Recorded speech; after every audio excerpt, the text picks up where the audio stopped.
చింతా రాజశేఖర్ గారు ఒక ఇంటర్వ్యూలో బ్లడ్ అంటే చిరంజీవి గారు ఆయన చారిటబుల్ ట్రస్ట్ ఒకటే కాదు, రెడ్ క్రాస్ ఉంది, లయన్స్ క్లబ్ ఉంది. ఆయన ఒక మానసిక రోగి. Every one has to praise him. ఆయనకి ఆనందాన్ని ఇస్తుంది.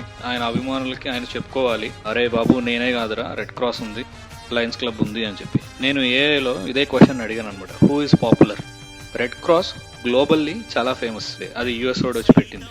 తర్వాత లయన్స్ క్లబ్ వచ్చేసి చెన్నై బేస్డ్ అనమాట.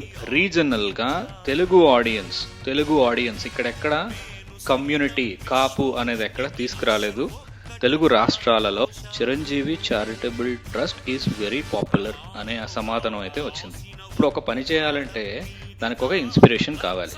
ఈ ముగ్గురులో ఎవరు బాగా ఇన్స్పైర్ చేస్తారు అనే క్వశ్చన్ అని అడిగితే, గ్లోబల్గా రెడ్ క్రాస్ దానికి ఉన్నటువంటి ఇన్స్పిరేషన్ ఫేమ్ వలన అది పాపులర్ అవ్వచ్చు, ఎక్కువ మందిని ఇన్స్పైర్ చేయొచ్చు. కానీ తెలుగు రాష్ట్రాలలో చిరంజీవి చారిటబుల్ ట్రస్ట్ ద్వారా ఎంతో మందికి ఒక మోటివేషన్ లభిస్తుంది అని ఏఐలో వచ్చినటువంటి ఆన్సర్. ఇంకో 5 daysలో చిరంజీవి గారి పుట్టినరోజు.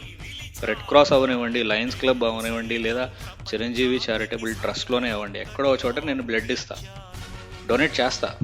చేశాక నేను అనుకునేది ఒకే ఒక్క మాట, జై చిరంజీవ అంతే.